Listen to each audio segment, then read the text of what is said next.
welcome back to another morning service with the Blurred Church of Anime. I am your preacher, your teacher, your cult leader, your messenger, whatever you want to call me. I am Black Star here to give you another hopefully inspirational message. We gonna see where the conversation goes today, because my mind has been stuck on a particular thing, and we'll get to that in a second. But I hope you had a fantastic week as we get close to the end of April. I love the month of April despite all the craziness that happens, especially with weather and all things happening. It's my birthday week. I had a fantastic birthday. I was a little bit busier than I expected, but I got to do some fun things, got to do some relaxing things. I got to see friends. I got to hang out. Um, I, I I try to say I celebrate my birthday all month, but really no, I do a lot of stuff on my actual birthday, the week of my birthday, the weekend, before, after my birthday, those type of things. And I've also become recently obsessed with Dungeon Crawler Carl. A friend got me into those books, and now I want to spend every waking moment reading them, which is dangerous when there's eight of them. And you still gotta go to work and do things and record a podcast, all the things, y'all. But yes, it has been a really good week for me. I know that may not always be the case for everybody else. Some things could happen. If you didn't have a great week, if things were really difficult, if life has been getting you down, I am so sorry. You didn't get to celebrate Independent Bookstore Day yesterday. I just want to say F last week. We have to believe that this week will be so much better. So much better. Because every week can't be a terrible week. I mean, they can be, but like at some point, you're going to see the upswings. You got to have the hills and the valleys of life. And I think one of the things we're trying to really push is that those hills will come. Even when we feel like we're in the worst valley, those hills will come. All right, so what am I obsessed about this week besides Dungeon Crawler Carl? Um, so I don't know if y'all heard this, but a concept musical called Epic the Musical officially announced this week that it is getting an animated version. Yeah, I know this is a blurred podcast. This is nerdy and I'm black, so is black and nerdy. All right, I am obsessed with Epic the Musical. Color, any of y'all shocked? First off, I'm a Broadway person. I love musicals, always have. Blame my mama. It is what it is. Grew up watching musicals, try to go see musicals when they're in my town. Gone to a couple of Broadway shows when I lived in New York. I genuinely love the concept of musicals. And I know a lot of people don't. They always, some folk, I know, especially some black folk. I have older aunties and cousins and stuff. They be like, why they gotta sing? Like, this is the point of the musical. But okay, I love a good story. And I've seen musicals like really, really in this generation blown up because of like just the hype that you're seeing a little bit. A few years ago, it was Tumblr. I got into Hamilton because Tumblr was all over Hamilton, and I was like, "What is this?" And right, I was like, "Oh, yeah, that's right up my alley." And then now TikTok, there's musicals where like Beetlejuice and stuff have like really gotten a life of its own because the theater kids on TikTok have really taken over. I'm a theater kid. I'm not disparaging y'all at all. I'm there with y'all. But anyway, Epic the musical has um been brainworming through my head musically for about 4 years now, maybe three. If you've never heard of Epic the Musical, let me give you the breakdown. So, Epic the Musical is a musical based off the Odyssey. You know, the Odyssey by Homer, the tale of Odysseus trying to get home from the Trojan War. Another reason why I love this is because I used to be a major Greek mythology geek from middle school. We had to take the Greek mythology exam, National Greek Mythology exam every year. I always scored top marks, and part of that exam was like you had to read a particular chapter from either the Odyssey or the Iliad or both, and like do a deep dive on it. Loved it, loved it. Always loved the Odyssey. Not the biggest fan of the Iliad, but It tastes wet. It's written by Jorge Rivera Herranz. I'm gonna say that correct. Jorge for short, or Jalapeno from the fans' perspective. He it took him like 2 years to fully release the whole musical, so we've been getting like spoon fed this thing over time, which is torture, but also really helped the popularity. I was not on the whole pre-planning phase when Jorge was like doing auditions for roles via TikTok and the internet and um all the things. Well, like there's some way back fans. Like I'm not gonna pretend like I am. I think I may have gotten into it towards 2023 ish. Don't really all those days, those years, they all together. Um, but yeah, he didn't release the final saga. Sorry, I'm back again. So, Epic isn't just this long form musical. Epic was released as sagas. So, there are 9 different albums that make up the Epic the musical, and each album is a saga. And most of the sagas have between 3 to 5 songs on them. Only one saga has 3 songs, and most of them have 5. Although some of the earlier ones, only have 4. All right, so like 9 different albums, y'all. Like, okay. So he's kind of releasing these albums, these sagas as a bit. I think I got to them after the Ocean Saga because the ruthlessness was everywhere. Um, and then the last saga was released in February of 2004. Yes. So now I have the whole thing. I was able to bury myself in a epic the musical hole on Spotify, just listening, re-listening, and then the wonderful artists of YouTube started making. Well, they've been making animatics, but now there's all these animatics for each of the songs, and you can watch like Epic the musical, the movie of people who pull together their favorite animatics and stuff. To like, it is wild. It's great. I try to introduce as many people to Epic as I can, which I'm doing to y'all right now. And I know y'all are like, this is an anime podcast. It's a blurred podcast. It's black and it's nerdy, all right? So this is for all my musical theater fans and my people who are obsessed with Epic. And as I mentioned, the reason my association has come back is because of the announcement that they're going to be doing an animated movie of Epic, which I kind of figured would happen after they announced the live action movie with Zendaya and all the people that was based on the Trojan War and the Odyssey. And I was like, oh, it's gonna be really, really hard for Epic to get the money to make a live action movie of all this. But animated, we're nerdy enough. And also, Jorge took inspiration from video games and anime. There's this one song that's so Dragon Ball Z coded. It's so shonen coded. It makes me mad and I love it. Um, anyway. So why am I talking about Epic the Musical? What do I want to get out of it? One, as an Odyssey fan, as a person who, knows the background, has read translations, versions of the Odyssey over the years, and who also knows that the structure of the Odyssey is really just the structure of the hero's journey. I find Epic to be super interesting, especially the character Odysseus, who Jorge plays or sings. Well, he's the voice for Odysseus. And this, of course, the musical is told from his point of view mostly. Most of the songs are either people talking to Odysseus or him talking, and then you have a couple of the songs that happen away from him, which we'll get to later. Um, and I think what has always struck me about the Odyssey is that it's the hero's journey. And I learned at a very early age. I learned in middle school that hero doesn't mean a good person, because it's very hard for people to convince me in the original Odyssey that Odysseus was a good person. He was a smart person. He was a cunning person.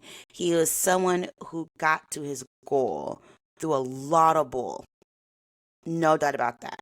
But even as a kid, even in the watered down versions that we were doing in middle school, you couldn't convince me that Odysseus was a good person. Like the actions of it all just wasn't. And again, every I think iteration, every retelling of the Odyssey, and then you kind of have to pull and pick where you want, what's the moral of the story. And what I really like about Epic is you can tell they want Odysseus to be a good person. Odysseus is going to be a hero. And it is a love story, which middle school me was never like, this is a love story. This dude trying to get home, I get it. But I don't think he cared about his wife and his kid as much as he just want to be home. Listen, I sometimes just want to be home. I don't care about how that be home. Uh, it took me a minute to truly understand that Jorge was trying to make this into a love story until like the last song, and I was like, why is this the last song? I was expecting something a little bit more epic, more big, more like whole cast comes together, and then I go through the whole thing and I'm like, no, this is a love story. He's been crying about Penelope. This in every song is about him getting home to his love. Got it. Got it. Got it. I see what you did there. Anyways, and so what I've been thinking a lot about now that like I'm listening to it over and over and over and over again, like I've gotten back to where I was February, March of 2024, where it was like the only thing playing. I've had 2 years of Spotify telling me this is the most play thing. Whew. I promise it's gonna get out of my head eventually. I gotta keep playing it until it's out of my head. But anyway, I say all that to say, I think it's very interesting to look at the story like the Odyssey, especially that new movie coming out, with Helena Troy being a black woman. What everybody mad about. Um, they can stay mad. How dare they? Anyway, and trying to understand what it means for the hero to do bad things. And again, I will also say that I am remembering, my first introduction to the Odyssey, shocked that I clocked Odysseus is not a good guy, but not a terrible guy, but like his morals were a little shaky, and I was okay with that. I think when I first started Epic, I was like, y'all leaning real hard to Odysseus being this moral character, but he just killed a baby. I'm confused. I'm confused. And then this is where this message started forming. It's about what are you willing to give up to reach a goal? And that sometimes the people you love, the people you respect, the people who mean well, the people who are like, I just want to get to this goal and get everybody there, become these monsters, these unrecognizable folk, um, because you realize that they've had to give up little pieces of themselves along the way. And that's a very standard anime trope, just in anything. And I want to talk a little bit about like, what do you do when you feel like you're losing yourself? And what are the choices you would make to reach a goal if you felt like you were losing the things that made you the good person or the moral person you're supposed to be. And I love ethics. Like that was a key thing I studied in grad school. So we're going to go down an ethics journey, a little morality journey a bit. So let's start off. So the first saga of Epic is the Troy Saga, which we kind of get a couple of songs about the ending of the Trojan War. Pretty much when they get into the horse, storm Troy, do all the things, and then Odysseus is given this like vision from Zeus that if he leaves his little boy alive, this baby, he's gonna come back and haunt him and his family later on. So it's like you got to deal with this. You got to deal with this right now. The only answer is to kill the baby, and if you don't, you're just setting all these things up to like happen later. Like your kid, your wife, the people you care about. This kid's gonna grow up to be an Avenger, and they're gonna come after you because look what you're doing in Troy. Still a very good setup. Just a Man is a really great song on Odysseus trying to figure out the morals behind this and trying to figure out like where is the line. He's like, oh, I could raise the kid or we could send him far away, make sure that his past is never known. And so it's like, nah, the gods will make it known. This kid is going to be used as a foil for what you're doing right now. So he makes a very difficult choice to kill the child. First off, at this point, you're like, the gods are terrible. Like, why would you set up Odysseus like that? So why would you be like, no, no, no, no. If you keep this kid alive, someone's going to tell him he's a lost son of Troy and what y'all did in Troy, and then he's going to spend the rest of his life trying to kill you and your family. Like, but you also got to remember that the Trojan horse and the way the Greeks won the Trojan War is a little bit more kind.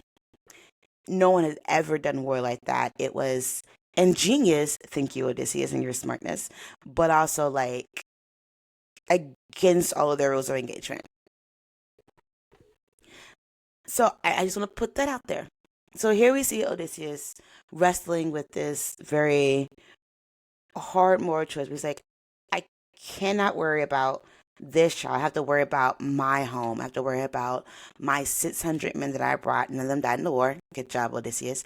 And trying to get us all home. Cool. That's kind of the end of the Troy piece. And then we get to the actual Odyssey. They're leaving Troy. They're going on their journeys. Um, and oh, I should also mention in the Troy saga, Open Arms. How dare we not mention Open Arms, where one of his close friends from childhood, Polites, is, scouting an island with Odysseus, and he's like, hey, I know that things were really hard during the war. You're very tense. I can tell you're feeling guilty about something.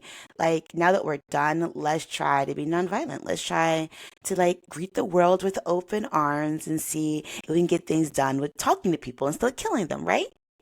Yay, go policies. So, yeah, we get off all that. And then, they're on the journey, blah, blah. We get to the Cyclops saga. Those who have read the Odyssey, know the Odyssey, see anything about the Odyssey, they're going to go to the Cyclops, Polyphemus. Cyclops going to kill some of his men. Well, first they kill one of his sheep. Polyphemus takes offense to this. Odysseus shits Polyphemus. And then they stab him, but don't kill him. So, because they're trying to get out of the cave with all the sheep and stuff. But then Odysseus does a very prideful thing. The bell of hubris rings, where he kind of like tells the Cyclops who he is. This will have, I mean, this whole thing. I think the whole kill the Cyclops, belling the Cyclops, and the Cyclops sheeps. It doesn't feel like a moralless thing to do. Like, they need food, they need whatever. When they came to the cave, they didn't know it was a Cyclops area. They tried to make amends. He tries to end it diplomatically. Like, Open Arms truly got to him. Polyphemus wasn't going for any of that. Like, it's setting Odysseus up to be a really smart, capable, strong leader and trying to protect his comrades. Some of them have already died because of Polyphemus. Um, but there's this big mistake of, again, trying to show your morality, trying to show that you're better than somebody else, which is kind of what Odysseus does here when he gives the Cyclops his name. To be like, just know you were bested by me, which is gangsta, but yeah. But us who have seen the Odyssey before are just like, oh, this is where you hurt yourself, and it is. It's kind of like that pride goes before a fall kind of moment, but doesn't make Odysseus a bad guy. I get it. You're high off of we just beat you, and you already killed some of my men. This is where Athena's like, oh, by the way, Athena's like his patron goddess because goddess of wisdom, and Odysseus is really smart. She's like cut ties with him. I personally thought this was interesting because that's not where it happens and that's all to see. But we gotta get the Athena supports him, then the Athena doesn't support him, so you can understand all the other mess they go through later on. All right, so that's Cyclops Saga. Then we get into the Ocean Saga, where we're more traveling, more traveling. Y'all, this whole journey is supposed to take like 10 days. Yeah. So we're at the point where they should be getting close to home, and random storm comes out. They find an island in the sky to help them like not get capsized during the storm. Uh, Odysseus has some conversations with his first mate, second in command, Eurylochus. We'll talk about Eurylochus in a minute. And then they get this magic wind bag, and if they keep the wind bag closed, they'll be able to get home. Unfortunately, everyone doesn't know this is a magic wind bag because Odysseus got it from one of the wind gods themselves and brings it back to the ship and is like, hey, keep this bag closed while you're on the ship thinks it's treasure. So they're like, we're going to open this bag when they are right there, so close to being home. Um, and gets them completely back on the trip, which I love the song "Keep Your Friends Close," but I remember as a kid reading the story and me screaming at his crew like, "No, y'all were." When I saw a map of like how close they were before they opened the windbag, I was like, leave them all of this." At this point, my morals in middle school was like, they're done. How they're done. I'm over them. I'm over your whole crew. We're done. But yeah, before they can even do anything, this is where the big bad comes in. This is where the Poseidon moment comes in because Poseidon is the father of the Cyclops they blinded. And the Cyclops has asked Poseidon for his assistance in getting revenge on Odysseus. And so Poseidon obliges for reasons. And he drowns, sinks all the ships except for Odysseus's. So now he goes from like 600 men in a bunch of different ships to about 40 something on his one ship, and they barely get away. All right. Consequences, the cons are quincing at this point. All right. They get away. They move to Circe's saga. Circe happens. If you don't know who Circe is a witch, they like to call her. Goddess, half goddess, I don't know. She's a witch. She can transform people, men especially, into animals, and then she eats them. So she turns Odysseus' men who are scouting the island into pigs. Haha. I'm not gonna get into the whole saga.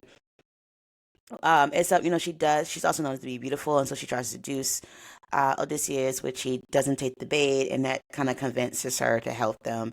And she's like, I can help you by giving you a way to speak to this prophet who can tell you how to get home because, you got to sail, and you've already pissed off Poseidon, and sailing anywhere around this world is going to be quite dangerous with a pissed off god of, the oceans against you. So she gets them to the underworld, and then we have the underworld saga. Underworld Saga.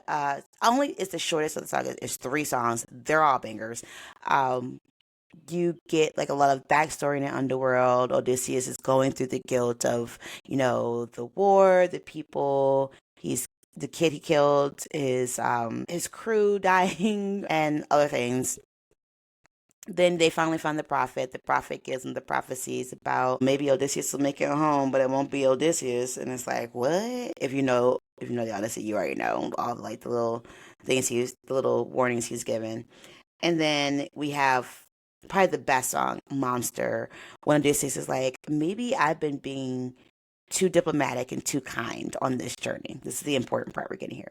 This is like, maybe I've been trying to, hold myself to a certain moral standard, and I am making it harder for us to go home. If we became as ruthless as Poseidon told us in the song, ruthlessness, then maybe less of my people die. And then like if I killed the Cyclops, like his own father told me I should have done, we could be home by now. I wouldn't have Poseidon chasing us across the ocean, the world. He's like, okay, I have to become a much harder, tougher person to survive. And not just for me to survive, to go home and see my wife and my child I haven't seen since he was a baby.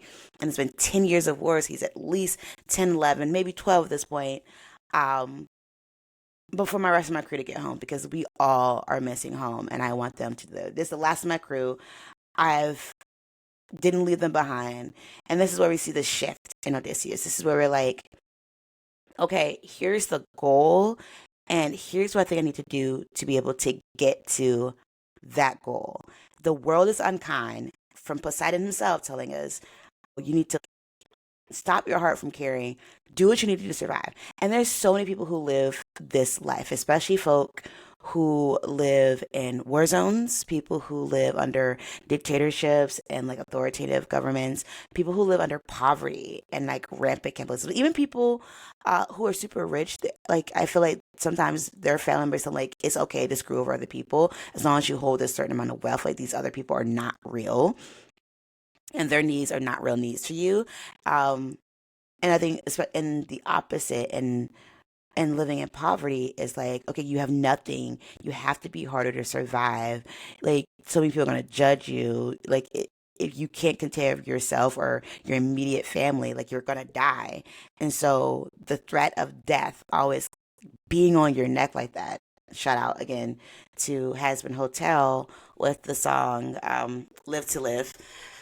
Is this really like hard, not even a pill to swallow, but this thing to think about? Like, your goal is to survive. Your goal is to get home. Your goal is to live. Your goal is to protect people, protect yourself, protect your family, protect your sister, brother, mother, cousin, whatever.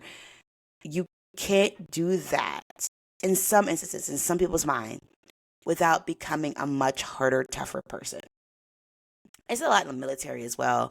When you decide, like, okay, we're going off to war, they have to train their people to be war machines. They try to take a lot of that humanity and caring for people, and that's how you get tragedies and folks that commit war crimes.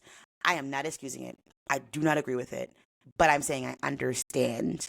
Um, that you have a goal, that you have a purpose, you think you're doing this for the right reasons, and you're able to dismiss everybody else for it. And then Act Two, that's the end of Act One. Act Two, when we get to Thundersonker, you see Odysseus do it. You're seeing this dark version of Odysseus who's like, okay, I'm gonna take my darkness and be a monster. If I gotta throw another baby off a wall, I'm gonna do it. Let's go. And he's living up to that. The next couple of songs in the Thunder Saga, um, I absolutely love. I love Suffering. Suffering was like the first fake out song. I was like, wait, what? What? Oh. So like you see him dealing with sirens and different beasts, and the crew is like, nah, we gonna kill everybody. We gonna do what we need to do. We gotta go home. And then we get to a part of the story when I was in middle school, I thought made so much sense. We get to Scylla. Now, in the actual Odyssey, Scylla and Charybdis, which is this giant whirlpool that eats up everything, they're in the same spot. So, like, there's a big rock where Scylla lives with the many heads, his different heads, and then there's Charybdis, that's that whirlpool trying to kill everything. You cannot go through the middle because you try to go through the middle, Scylla's gonna get you, and then your boat's gonna sink in the Charybdis. So, in the original story, Odysseus has to make a choice. Are we going to go towards Charybdis and get away from Scylla? Are we going to skirt towards Scylla and not get caught in the whirlpool? And as a kid reading, it's like, oh, this makes sense. Go to Scylla because you have to sacrifice six people, one for each head, because Scylla's going to eat you. And there's no way you can get to her. She's in these giant rocks, blah, blah, blah. And the musical, it's not quite that. Scylla is its own trial. Odysseus leads his people to Scylla based off just this is the place where Poseidon can't get to you. It's the route to help you get home. And and Odysseus knows that Scylla is going to come with six people dying. He knows it, doesn't tell his crew, doesn't do anything. He just sets it up, goes through it. They go through Scylla, which is also one of my favorite songs. After I kind of understood what was going on with the song, the first time I heard it, I was like, I don't get what's happening. I saw people are dying, clearly. And I know Scylla, it's just like, I didn't understand where the voice is coming from, but that's a whole different story. Um, so Scylla is, taking, killing six people, and Odysseus doesn't tell his crew, doesn't tell anybody. He's the only one that knows what's going to happen, which I thought was an interesting moral choice. In the original Odyssey, I was like, okay, either you lose your whole ship or you lose six people. It is a trolley, like the kind of like the trolley problem. It feels like a more ethical question to do that one. Of course, it doesn't tell its people because like you're gonna cause panic. It's a very politician answer. You're gonna cause panic, and people be like, "I'm not gonna go," and then folks start like questioning you, and he needs everybody to be on the thing as a leader. I get it. I was never mad about that. Um, but I can understand in the musical version of how they do it when it enters Scylla's lair, um, that there's no way like he doesn't have a chance to like set up a fight where it feels like he could have fought Scylla in some ways. Although again, I think fighting Scylla would have made it all the more worse. You wouldn't just lose six people, you could lose a lot more because this is kind of like an undefeatable monster in the Greek mythology. But the fact that he doesn't fight comes up later. I think Odysseus in his mind is like, okay, I'm going to need his sacrifices, and it is what it is.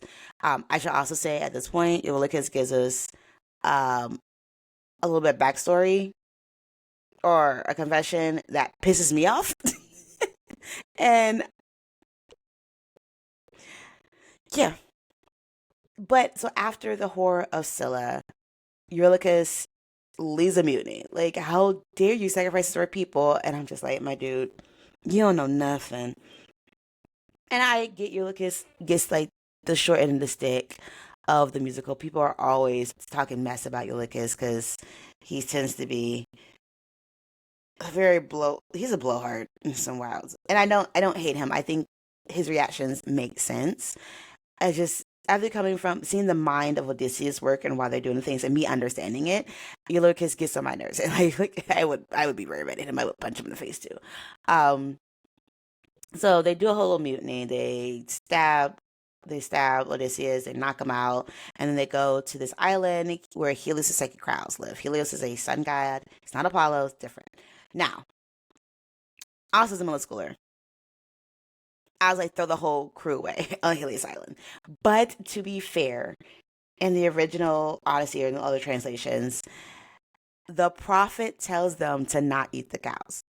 Circe tells them to not eat the cows. There is so much warning about these god dang cows. In Epic the Musical, there is no warning about the cows. You just come to an island, y'all are starving, there are cows there. Eh. Helios is crazy about his god dang cows. Um, so I give them a little bit more credit. But they're like, hey, we found these cows by the statue of the god of the sun. Don't know where they're from, but they're around here, just begging us to eat them. And Odysseus, being the smart one, because he's waking up, he's like, yeah, don't do that.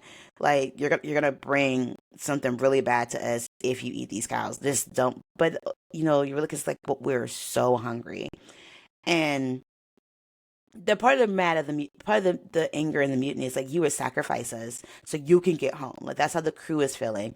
And Odysseus like, I have to get home, y'all. Like this is what we're all trying to get home. I get it. I get it. Like I made a hard choice. It feels terrible. But we were so close. Why will we stop now? And then you hear that Ulysses is like, bro, we're never gonna make it home at this point. Like just let's just eat the cows. And again, to be fair, in the original Odyssey, even though they know not to eat the cows, Zeus, being the bully that he is, keeps them trapped on that island for weeks, I think months, with storms. So they can't leave, they can't get more food. And he basically brings them to this like the edge of starvation to the point where they finally eat the cows. So I'm being very generous when I say this. Okay? It's not their full fault. But they kill a cow and Zeus comes to punish them straight away. Comes to just, eh, you killed somebody. You killed, he was like cows, he was mad at me. You got to go. Let's do this whole thing. And then Zeus does what Zeus loves to do. As I love, they go back to the very first song, The Horse and the Infant. Zeus is always telling Odysseus, you gotta choose something really bad, my dude. So like now, someone's gonna die, and it's either gonna be you or your entire crew. Choose. At this point, I think Odysseus makes the right choice. Because if Odysseus' goal is to get home, even if Odysseus' goal is to like get someone to bring information about him home, it's never gonna happen with Eurylochus. Eurylochus is not smart enough. Eurylochus already believe they're not gonna go home. This crew will never make it to Ithaca under Eurylochus or anybody else we know on the ship. If anyone from Ithaca who went to Trojan War is going to get home, it is more likely going to be Odysseus. And if that is the goal, you have your decision made for you. Bye bye the rest of my crew. This is controversial. This is the controversial piece. This is where you see Odysseus really like cracking under the weight of this idea of him being of doing the ruthless thing to get to the point. Because again, he was able to justify a lot of the things that he was doing, even sacrificing his 6 men, because he was saving all the other men. At this point, we're at the point where you're just saving yourself and you're talking about this as like, but I have to see Penelope. I have to see my son. I have to get back to them. They need me. Um, And then the next saga, the Wisdom Saga, Jorge does a really good job of proving that his family does need him. This one, we now like get a song from Telemachus, singing about his long lost father, wishing he could be a hero. You hear a lot of stuff that's happening in the kingdom of Ithaca, which is not great. Like all these suitors are trying to grab Penelope's hand to be the next king, because Odysseus has been gone for like nearly 20 years at this point.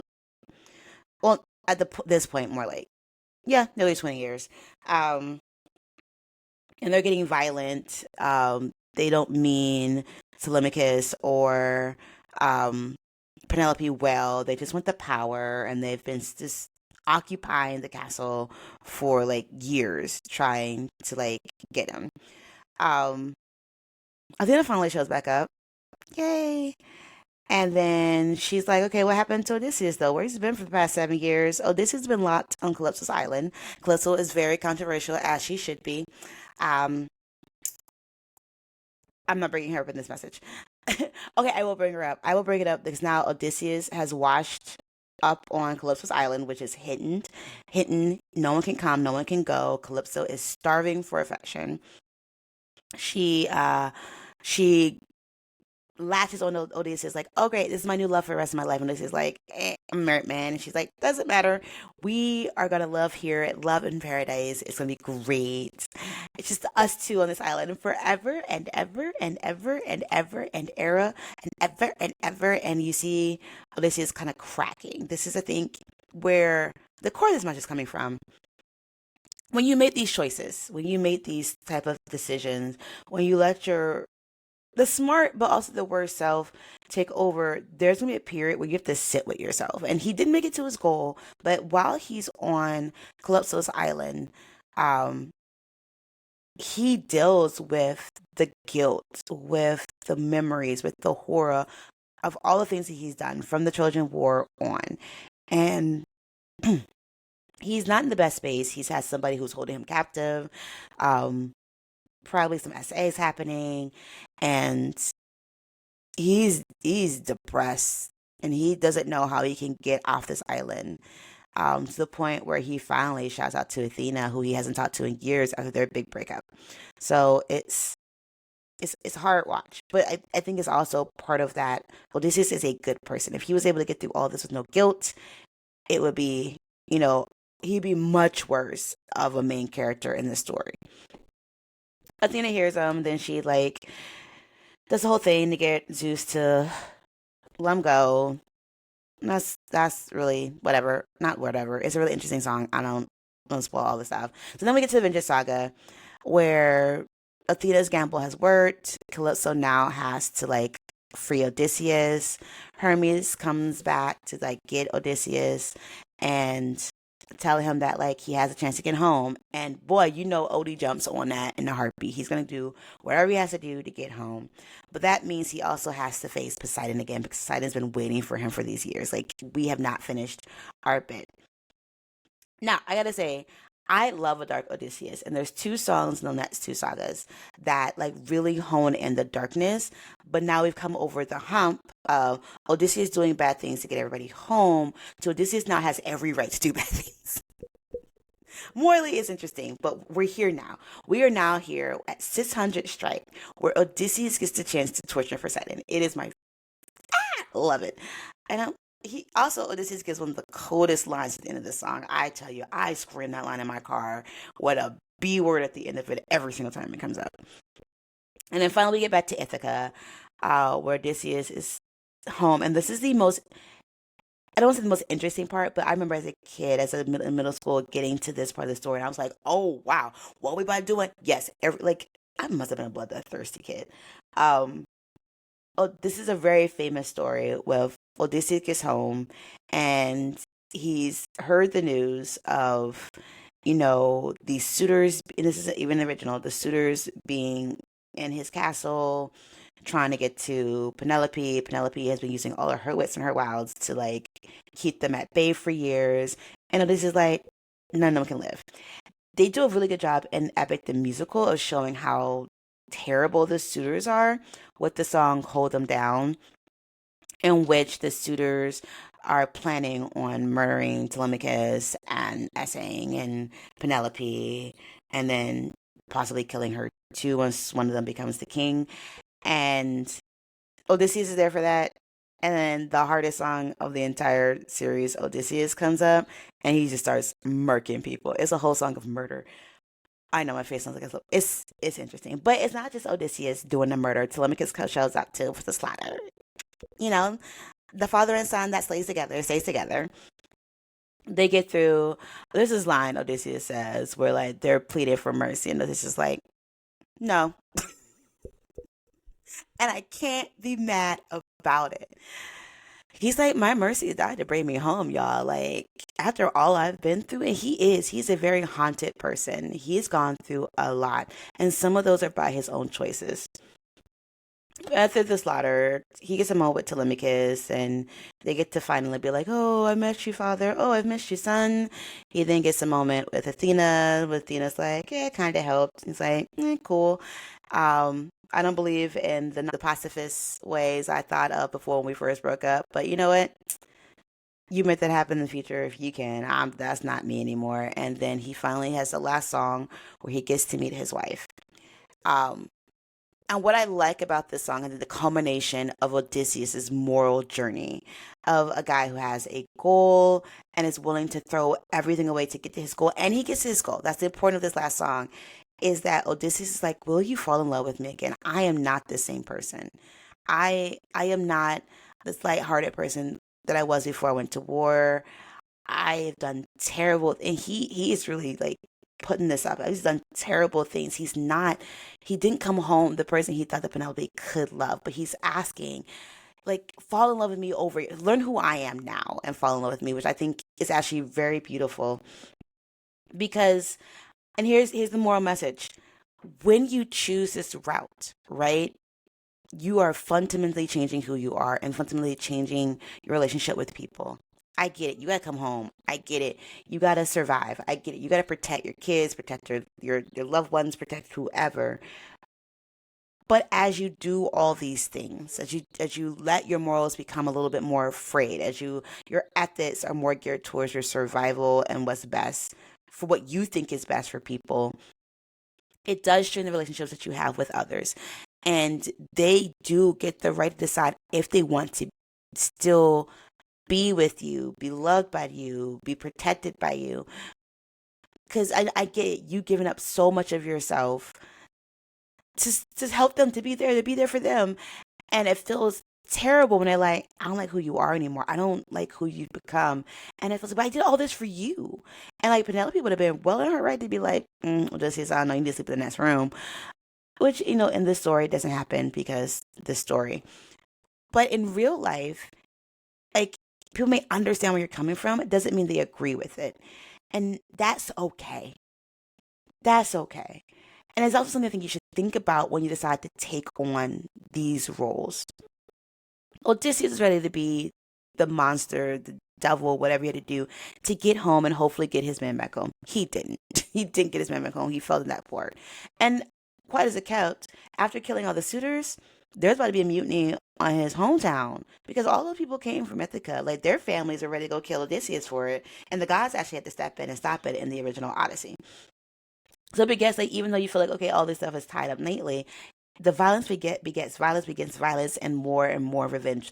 I think that's what I love about Afro Samurai is that revenge never ends the story. It just gets more people to do revenge. Um, and so I think that's something you got to think about when you're doing. I'm not poo-pooing people who are in tough choices and making these tough decisions. It is what it is. It really is, y'all. Um, and you can see, and I think that line of like either you die a hero or you see yourself live long enough to be the villain. And even in Odysseus' cases, he is a villain in many people's story, but at the end, he still gets to be a hero to his family, to his wife and his child, because he makes it home, because he's able to spend the last few of his years with them. There's so many choices out there. It's so tough when life keeps handing you L's, when there's so many obstacles. Like all the Odyssey is a story of a man hitting obstacle to obstacle to obstacle. Some of his own making, some of his crew's making, some of them bull that came from the gods because the gods just are messy. They're messy, especially Greek gods. Messy, okay?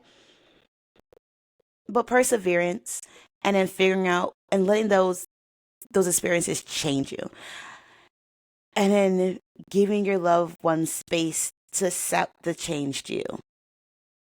And I think that's the hardest part. But if you haven't listened to Epic, get on it before the animated movie comes out, because it's good. Oh my gosh, I just want everybody to be in the Epic. If you're not, like, I'm not a musical person, I'm not sure I can do it. If I can't just watch it or listen to it like this, I mean, sure, you could wait till the animated movie comes out, or you just listen to the songs. The songs are bops. Jorge makes earworms like nobody's business. All of the artists that he's pulled into this, and none of them are like big name stars, but you'll get to meet and listen and hear some really amazing voices. And a lot of them have their own music and are streaming and on YouTube and all this kind of stuff. So it's a whole get in the fandom. You know me, I love all fandoms, and I'm telling you to get into the fandom. This ended up being a really long message because I went through the whole Odyssey. Dang. Spoilers alert. I guess it's too late to say that, but yeah. I hope your week is amazing, and I don't have a better way to end this. So I'm gonna say till next time. Bye. The Blurred Church of Anime podcast is produced by Black Star, aka Lauren Tillman, written by Lauren Tillman, and hosted by Lauren Tillman. Music created by EL47.